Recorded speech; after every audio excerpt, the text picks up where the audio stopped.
हमारे साथ मुरूप जी हैं जो प्रेस क्लब के पूर्व अध्यक्ष भी रहे हैं और एज ए जर्नलिस्ट हम इनसे बात करते हैं कि इस बार का जो चुनाव था, चुनाव से पहले इन्होंने क्या गणित लगाया था कि क्या चुनाव में क्या होने वाला है, क्या वो इनके हिसाब से पूरा हुआ?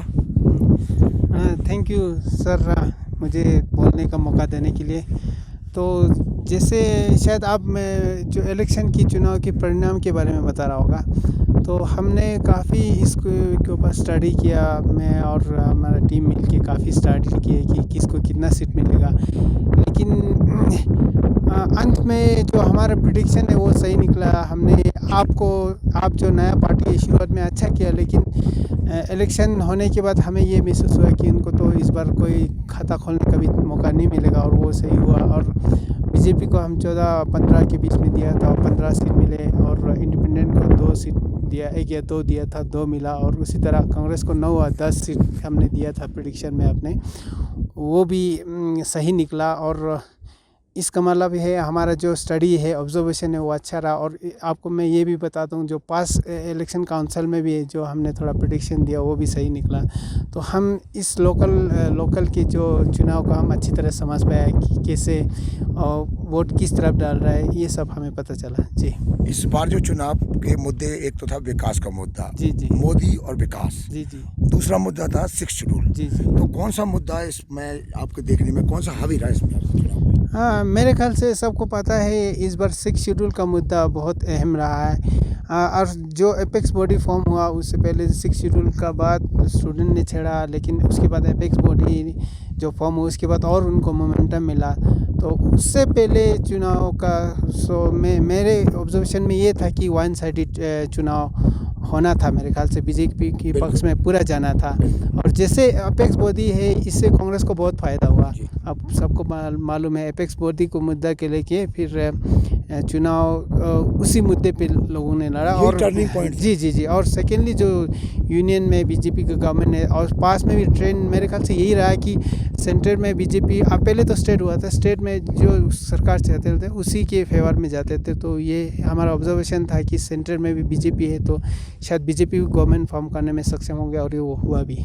यदि ये बीजेपी के जो पुराने सीनियर लीडर थे, जी जी, यदि ये विद्रोह करके वापस नहीं आते, 6 शेड्यूल को लेकर मैदान में नहीं पहुंचते, तो इसके बीजेपी को बहुत ज़्यादा फायदा हो सकता था इसमें। कौन सा सीनियर लीडर क्यों? जो थोसाम साहब, जी जी जो जी, एमपी जी थे जी हमारे जी, दोरजे साहब थे, जी जी जी, यदि वो बीजेपी के साथ में रह के मुद्दे को अंदर उठाते, जी जी, तो क्या परिणाम क्या से होते? परिणाम फिर उल्टा होता मेरे ख्याल से। फिर कांग्रेस मेरे ख्याल से 3-4 सीट पे ही सीमित रहता, क्योंकि अगर वो बीजेपी के अंदर जाके 6 शेड्यूल का मुद्दा उठाते हैं तो ये बीजेपी के लिए और भी मतलब अच्छी बात होता है कि काउंसिल में इलेक्शन में और भी सीटें जीत सकते थे।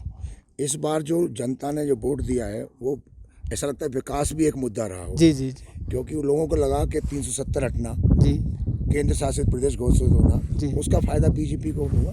हाँ बिल्कुल, यूटी का फ़ायदा तो मिला ही मिला है, क्योंकि सबके मन में यही था और उन्होंने लाया भी। यूटी बीजेपी ने के शासन में ही लाया, तो लोगों को ये उम्मीद था कि आप बीजेपी के साथ सरकार चल रहा है, जिस तरह यूनियन गवर्नमेंट में उसी तरह बीजेपी ने यूटी लाया। तो लोगों को ये था कि हाँ, उन्होंने जो 70 साल का डिमांड था वो उन्होंने फुलफिल किया, ये इसका तो उनको फ़ायदा मिला जी।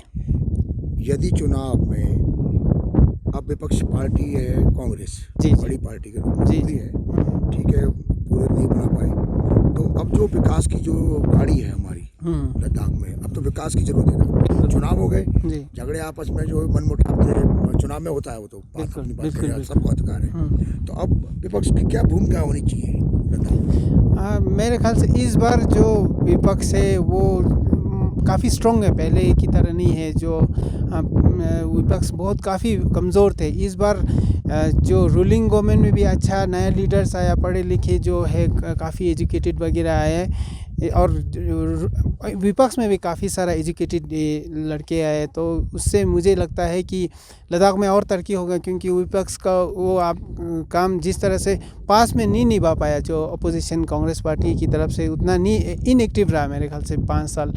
तो इलेक्शन आते आते थोड़ा उनका एक्टिव हो गया है 6 शेड्यूल को लेके। जिस तरह से विपक्ष में एक स्ट्रॉन्ग वो होना चाहिए था वो नहीं हुआ। अब इस बार लगता है ये लद्दाख की हिल काउंसिल जो इस बार का छठा हिल काउंसिल है वो बहुत मजबूत हुआ, अपोजिशन भी स्ट्रॉन्ग है और रूलिंग भी अच्छा है। तो सारा कुल मिला के लद्दाख का ही विकास होगा। अपोजिशन चुप नहीं बैठेंगे और अपोजिशन की बात और जो रूलिंग का अपना एजेंडा होगा उससे हिसाब से लद्दाख में तरक्की ज़्यादा होंगे इस बार जो टिकटों का जो बंटवारा हुआ था पार्टी में, जी हमें जो संदेश था, जो संदेश लग रहा था कि जो लोग बीजेपी में लोग शामिल हो रहे थे, सारे लोग भीड़, जी तो जब उसमें टिकट बंटवारे जब किया, टिकट बांटे, उसमें कुछ लगा कि कहीं ना कहीं बिल्कुल मेरे ख्याल से बीजेपी टिकट बंटवारे को लेके 2-3 सीट उनका सेफ सीट था वो खो दिया है।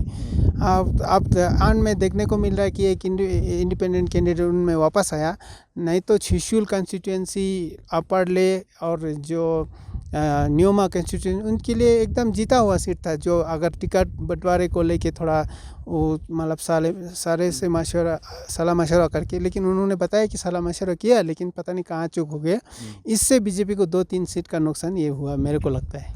और आपको लगता है कि 1-2 सीटें जो हारी है जी बीजेपी की अंदरूनी लड़ाई के कारण हारी है? अंदरूनी भी बिल्कुल, अंदरूनी भी थोड़ा बहुत ये एलिगेशन उनको लगते रहा है कि पार्टी सबको जो सीनियर लीडर को मतलब नज़रअंदाज करते हैं और काफ़ी सारे पुराने आए हैं जो बाहर से आए उनको ज़्यादा महत्व मिलता है। तो इससे मुझे लगता है थोड़ा बहुत उनको नुकसान हुआ। जो लास्ट मिनट पे जो बदलाव हुआ था पार्टी में, जी सेंटर मतलब जिला स्तर पर और राज्य स्तर पर जो गठन हुआ उसमें कुछ काफ़ी चेंजेस हुए थे। जी क्या उसका असर भी इस चुनाव को देखने में मिल रहा है? उसमें तो मेरे ख्याल से उतना नहीं हुआ, लेकिन टिकट बंटवारे को लेके काफ़ी हुआ है, जो मैंडेट को लेके काफ़ी इसमें। अब आपको क्या उम्मीद है लद्दाख में हिल काउंसिल से?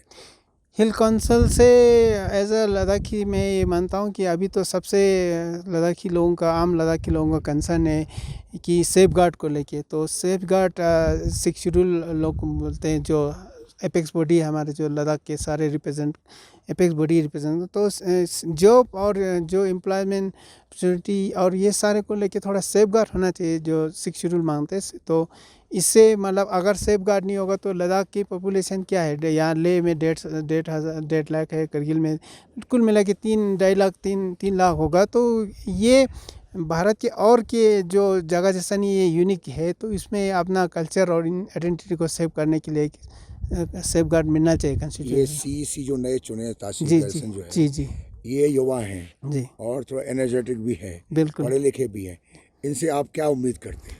बिल्कुल ये नया पॉलिटिक्स में नया चीज़ नहीं है, वो काफ़ी साल से पीडीपी का इन्होंने ही स्थापित किया, काफ़ी साल पॉलिटिक्स में है। तो एजुकेटेड भी है और जो एजुकेटेड और यंग है उसमें थोड़ा वो क्षमता होता है कि हम कुछ करने का, उनको एक मौका मिला है, अच्छा लोगों ने मौका मिला, पार्टी ने उनको सीसी बनाया। तो हमें उम्मीद है कि वो लोगों के जो उम्मीद पे खड़े उतरेंगे और जो पार्टी को आगे बढ़ाने के लिए मेरे ख्याल से वो भरपूर काम करेंगे।